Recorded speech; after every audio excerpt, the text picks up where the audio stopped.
मकर संक्रांतीचा सण हा सौभाग्यवती स्त्रियांसाठी खूपच खास मानला जातो। कारण प्रत्येक स्त्रीला छान असं तयार व्हायला खूप आवडतं, त्यामुळे संक्रांतीचा सण हा महिलांसाठी खूपच मोठा दिवस आहे।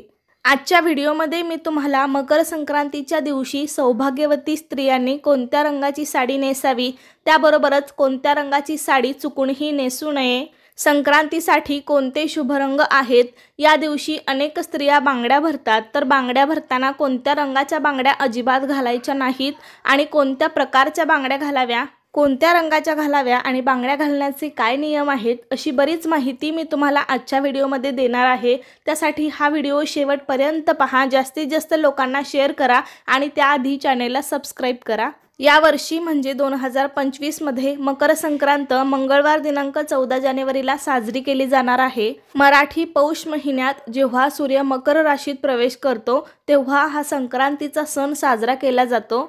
या दिवसापासून सूर्याचे उत्तरायण सुरू होते, म्हणजे सूर्य हा पूर्वेलाच उगवतो पण तो उत्तरेकडे थोडासा झुकलेला दिसतो। संक्रांतीपासूनच वातावरणातील थंडी ही हळूहळू कमी होत जाते। तसेच संक्रांतीपासूनच दिवस हा तिळातिळाने मोठा होत जातो, कारण मकर संक्रांतीच्या आधी दिवस लहान होता आणि रात्र मोठी होती, पण मकर संक्रांतीनंतर दिवस हा हळूहळू मोठा होत जातो आणि रात्र ही लहान होत जाते।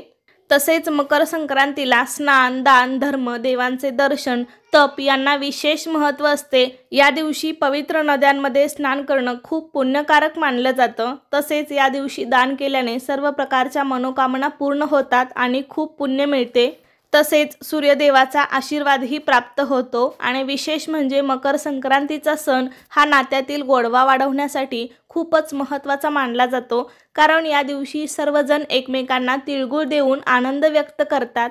तर अशा प्रकारे या मकर संक्रांतीचं खूपच महत्त्व आहे, पण त्याबरोबरच स्त्रियांसाठी हा सण अतिशय महत्त्वाचा मानला जातो, कारण या सणाला हळदी कुंकाला विशेष महत्त्व असते, त्यामुळे हा एक सौभाग्यकारक सण म्हणला तरीही चालेल। संक्रांतीनिमित्त महिला संक्रांतीपासून ते रथसप्तमीपर्यंत कधीही हळदी कुंकाचा कार्यक्रम करतात, त्यामुळे संक्रांतीचा सण हा महिलांना खूपच आवडतो आणि त्याच स्त्रियांना प्रश्न पडलेला असतो की या दिवशी कोणत्या रंगाची साडी नेसावी किंवा कोणत्या रंगाची साडी नेसू नये, संक्रांतीसाठी कोणते शुभ रंग आहेत।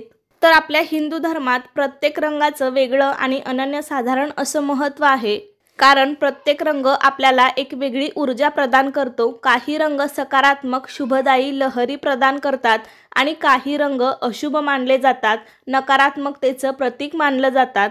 पण आपल्या हिंदू धर्मात असे काही 4-5 रंग आहेत की ते खूप शुभ मानले गेले आहेत। प्रत्येक कार्यासाठी किंवा देवकार्यासाठी सुद्धा हे रंग वापरले जातात। त्यामध्ये पहिला रंग आहे तो म्हणजे हिरवा।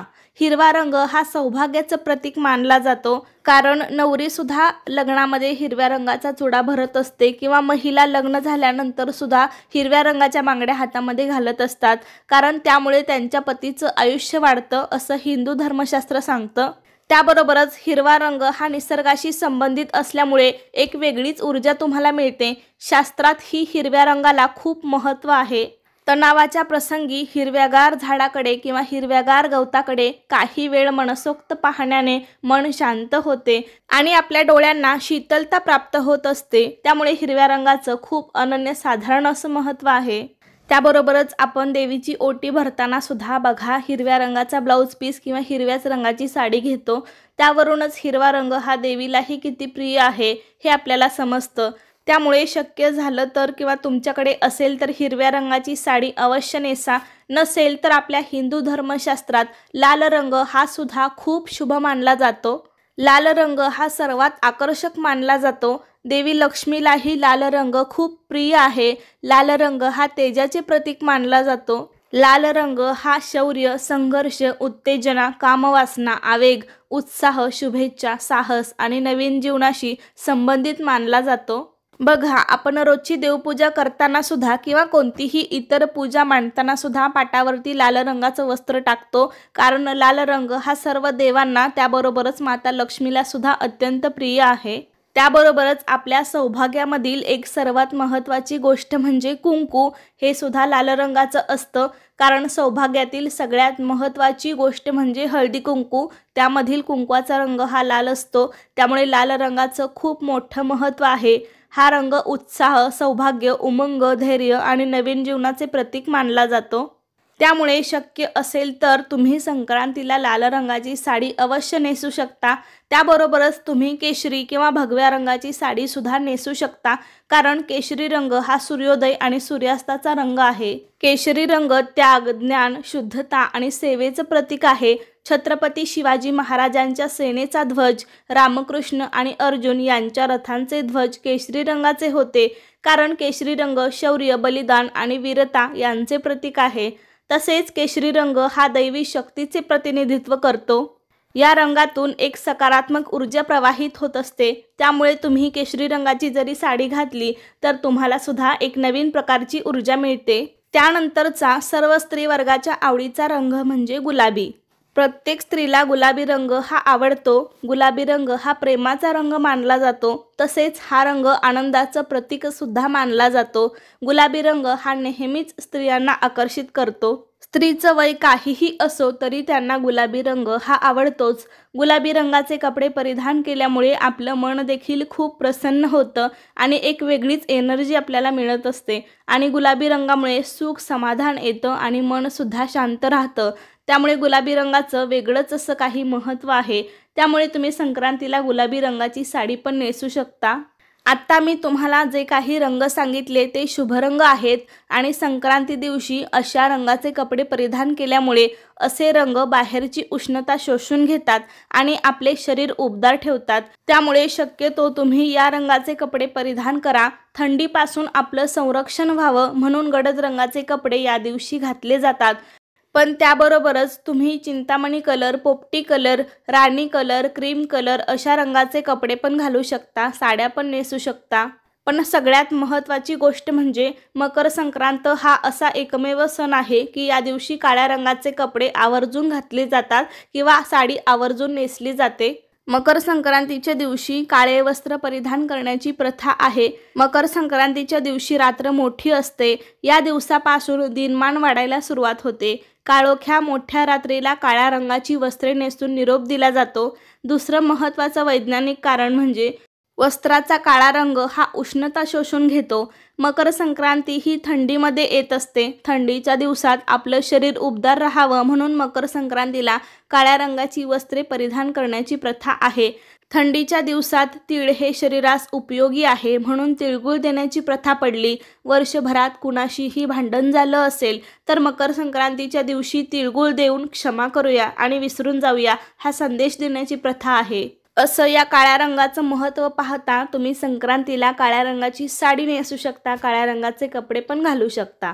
पण तुम्हाला प्रश्न पडला असेल की या दिवशी कोणत्या रंगाची साडी नेसायची नाही, तर आपल्या हिंदू परंपरेनुसार संक्रांती देवीने ज्या रंगाचं वस्त्र परिधान केलेलं असतं तो रंग आपल्याला वर्ज करायचा असतो। कारण दरवर्षी संक्रांती देवी ही वेगवेगळ्या रंगाचं वस्त्र परिधान करत असते आणि ही पद्धत ना अगदी पूर्वीपासून चालत आलेली आहे। संक्रांत जवळ आली की सर्व महिलांची चर्चा असते, यावर्षी संक्रांत कोणत्या रंगावर आली आहे किंवा संक्रांत कशावर आलेली आहे। तर यावर्षी म्हणजे 2025ला संक्रांत ही पिवळ्या रंगावर आलेली आहे। त्यामुळे यावर्षी संक्रांतीला आपल्याला पिवळ्या रंगाची साडी चुकूनही नेसायची नाही। पिवळा रंग हा अशुभ आहे असं मी अजिबात म्हणणार नाही, पण फक्त या संक्रांतीच्या सणापुरतच आपल्याला संक्रांती देवीने ज्या रंगाचं वस्त्र परिधान केलेलं असतं त्या रंगाचे कपडे किंवा त्या रंगाची साडी आपल्याला घालायची नसते।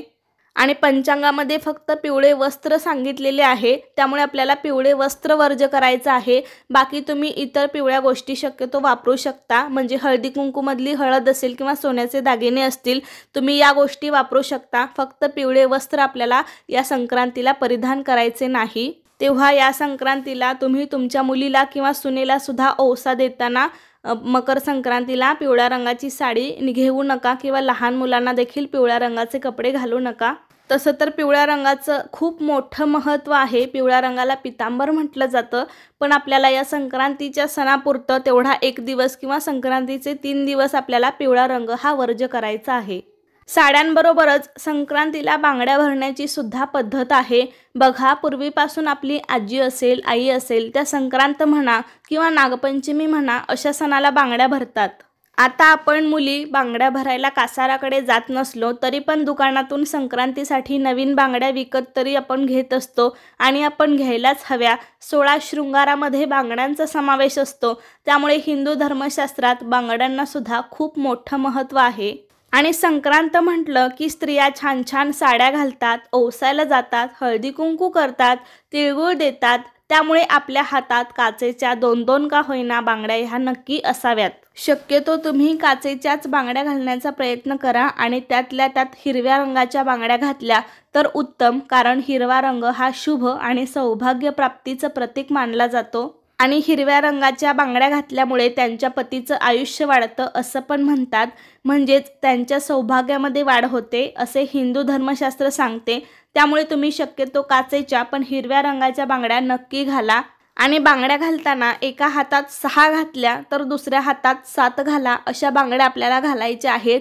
हे बांगड्या घालण्याचे नियम आहेत, म्हणजे एका हातात आपल्याला एक बांगडी जास्त घालायची आहे। आपण बघा, जरी कासाराकडे गेलो बांगड्या भरायला तरी सुद्धा आपल्याला अशाच पद्धतीने बांगड्या भरतात कासार, एका हातामध्ये एक बांगडी जास्त घालतात। पण आपण घरच्या घरी जरी घालणार असाल तर आपल्याला एक बांगडी एका हातामध्ये जास्त घालायची आहे। तुम्ही किती पण घालू शकता, 1 डझन 12 घातल्या तर एका हातामध्ये 13 घाला। तर हे बांगड्या घालण्याचे नियम आहेत, त्यामुळे तुम्ही शक्यतो या पद्धतीने नक्की घाला। तर कसा वाटला तुम्हाला आजचा माझा व्हिडिओ मला नक्की सांगा। आवडला असेल तर लाईक करा, जास्तीत जास्त लोकांपर्यंत हा व्हिडिओ शेअर करा आणि असे छान माहितीपूर्ण व्हिडिओज पाहण्यासाठी आजच आपल्या अन्वीज मराठी कॉर्नर या चॅनेलला सबस्क्राईब करा। धन्यवाद।